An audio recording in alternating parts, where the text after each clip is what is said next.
Welcome to Essential Libertarianism, selected readings from voluntarist.com. Essential Libertarianism is voluntarism. Let's reclaim the anti-political heritage of this philosophy together. The essays and books we read in this show will bring us closer to the state-free voluntary society that we desire. Let's begin the journey. Introduction to Dissenting Electorate by Carl Watner. I must make a confession. Never in my life have I registered to vote, much less voted, in a political election. Since the time I was a young adult, I had an intuitive feeling that there was something wrong and improper about political voting. In the early 1980s, this book's co-editor, Wendy McElroy, observed that I was not alone. She said there were literally millions upon millions of non-voters. Among them were some who had written about and published their reasons for refusing to vote. This book is a collection of those writings.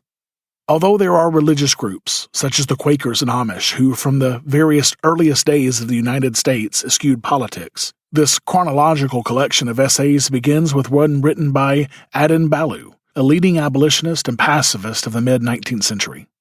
The attitude of the non-voting abolitionists was that if the American government upheld slavery, then the abolitionists, by not voting, would refuse to sanction and participate in an unjust political system. With the exception of the second article, which is written by the well-known English philosopher Herbert Spencer, all the remainder of the pieces in this anthology were written by Americans. They were selected because they illustrate a variety of reasons for not voting. The primary purpose of this book is to prove that there is more to non-voting than one's gut reaction not to participate. There are very important moral and political reasons for not voting. The secondary purpose is to offer an intellectual defense for the non-voter. Non-voters have always been, and actually still are, the majority in most political elections in this country. Their right to remain unrepresented and unsullied by politics ought to be recognized. The fact is that non-voters have won every presidential election ever held in this country. Political voting is something sui generis, something peculiar, something unique, because the institution to which it applies, the state, is different from any other organization in society. Membership, i.e. citizenship, in the state organization is compulsory. The state establishes a monopoly of defense services, police, courts, and law in a given geographic area. Furthermore, it collects its revenues via compulsory levies, euphemistically known as taxation. All those who refuse to acknowledge its jurisdiction or pay the assessments are thrown in jail, have their property confiscated, or both. There is no way to opt out. Voluntarism is perhaps the most important libertarian philosophy, and this podcast is designed to give you a piece of that. But there is a ton of other information out there on the topic of voluntarism. This is why we've compiled an easy list of great voluntarist resources in one location as a one-stop shop for the very best voluntarist content out there. From authors such as Lysander Spooner, Henry David Thoreau, Etienne de la Boétie, Larkin Rose, Carl Watner, Herbert Spencer, and more at essentiallibertarianism.com/books. The best part is that every time you buy something from that list, you help support this show without having to pay a penny extra. So go to essentiallibertarianism.com/books today to start or accelerate your journey to the only non-political, non-violent strategy to achieve a free society and help us delegitimize the state. essentiallibertarianism.com/books.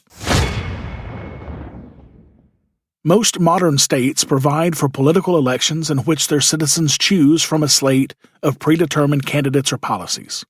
Majority rule usually determines the outcome.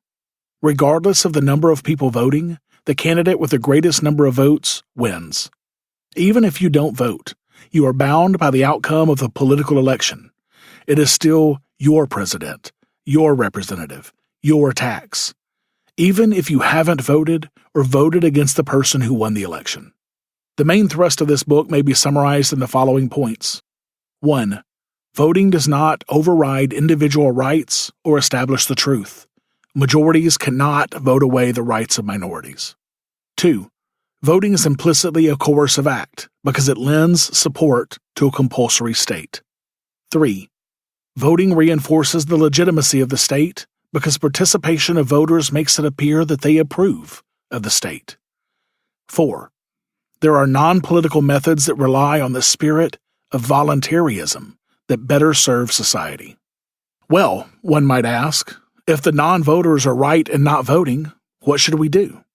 Isn't non-voting really a do-nothing tactic? It might be, except that there are plenty of things we can do if we focus upon ourselves rather than society as a whole. We are only responsible for ourselves and our children until they become adults. We can never reform another person. In fact, the only thing within the power of any non-voter is to present society with one improved unit. As Albert J. Nock put it, ages of experience testify that the only way society can be improved is by the individualist method, that is, the method of each one doing his very best to cultivate his own garden. This is the quiet or patient way of changing society, because it concentrates upon bettering the character of men and women as individuals. As the individual units change, the improvement in society will take care of itself. In other words, if one takes care of the means, the end will take care of itself. Thank you for listening to Essential Libertarianism. You can check out the archives of all of our episodes at essentiallibertarianism.com. And you can subscribe to future episodes on any podcatcher, including Apple Podcasts, Stitcher, Google Play, and more. This has been a Pax Libertas Productions podcast.